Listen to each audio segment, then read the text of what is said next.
2 Kings chapter 18. In the third year of Hoshea son of Elah, king of Israel, Hezekiah son of Ahaz, king of Judah, began to reign. He was 25 years old when he became king, and he reigned in Jerusalem 29 years. His mother's name was Abijah, daughter of Zechariah. He did what was right in the eyes of the Lord, just as his father David had done.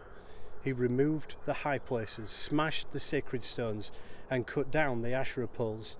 He broke into pieces the bronze snake Moses had made, for up to that time the Israelites had been burning incense to it. It was called Nehushtan. Hezekiah trusted in the Lord, the God of Israel. There was no one like him among all the kings of Judah, either before him or after him. He held fast to the Lord and did not cease to follow him. He kept the commands of the Lord that the Lord had given Moses, and the Lord was with him. He was successful in whatever he undertook. He rebelled against the king of Assyria and did not serve him. From watchtower to fortified city, he defeated the Philistines as far as Gaza and its territory. In King Hezekiah's fourth year, which was the 7th year of Hoshea son of Elah, king of Israel, Shalmaneser, king of Assyria, marched against Samaria and laid siege to it. At the end of the 3 years, the Assyrians took it, so Samaria was captured in Hezekiah's 6th year, which was the 9th year of Hoshea, king of Israel. The king of Assyria deported Israel to Assyria and settled them in Halah, in Gozan, in the Habor River, in the towns of the Medes. This happened because they had not obeyed the Lord their God, but had violated his covenant, all that Moses, the servant of the Lord, commanded. They neither listened to the commands nor carried them out. In the 14th year of King Hezekiah's reign, Sennacherib, king of Assyria, attacked all the fortified cities in Judah and captured them. So Hezekiah, king of Judah, sent this message to the king of Assyria at Lachish: I have done wrong. Withdraw from me, and I will pay whatever you demand of me.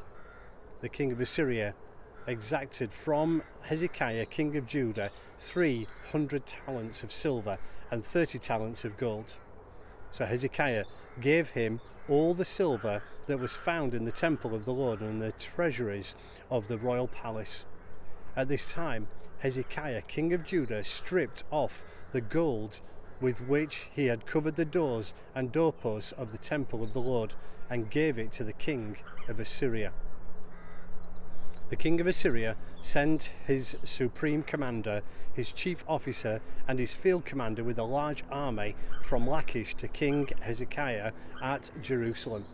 They came up to Jerusalem and stopped at the aqueduct of the upper pool on the road to the Washerman's field. They called for the king, and Eliakim, son of Hilkiah, the palace administrator, Shebna the secretary, and Joah, son of Asherah, the recorder, went out to them. The field commander said to them, Tell Hezekiah, this is what the great king, the king of Assyria, says. On what are you basing this confidence of yours? You say you have strategy and military strength, but you speak only empty words. On whom are you depending, that you rebel against me? Look now, you are depending on Egypt, the splintered reef of a staff, which pierces a man's hand and wounds him if he leans on it. Such is Pharaoh, king of Egypt, to all who depend on him. And if you say to me, we are depending on the Lord our God, isn't he the one whose high places and altars Hezekiah removed? Saying to Judah and Jerusalem, you must worship before this altar in Jerusalem. Come now, make a bargain with my master, the king of Assyria. I will give you 2,000 horses if you put riders on them. How can you repulse one officer of the least of my master's officials even though you are dependent on Egypt for chariots and horsemen.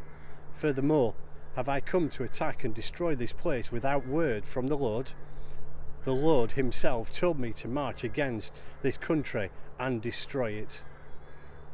Then Eliakim, son of Hilkiah, and Shebna and Joah said to the field commander, "Please speak to your servants in Aramaic, since we understand it. Don't speak to us in Hebrew in the hearing of the people on the wall." But the commander replied, "Was it only your master and you that my master sent me to say these things, and not to the men sitting on the wall, who, like me, will have to eat their own filth and drink their own urine?"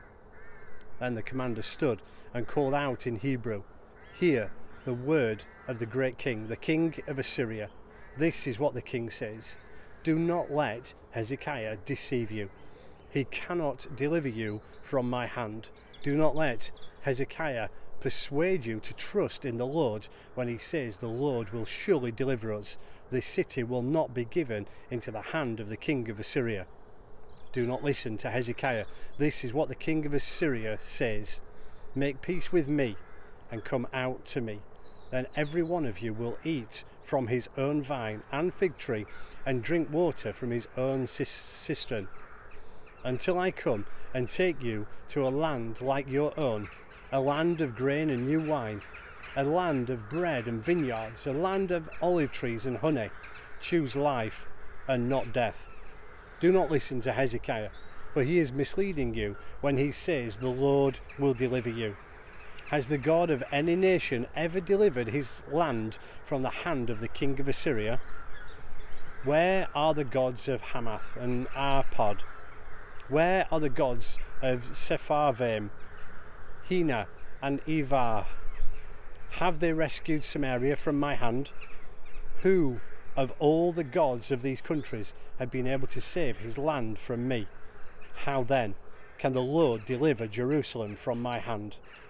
But the Lord remained silent and said nothing in reply, because the king had commanded, "Do not answer." Then Eliakim, son of Hilkiah, the palace administrator, Shebna, the secretary, and Joah, son of Asherah, the recorder, went to Hezekiah with the clothes torn and told him what the field commander had said.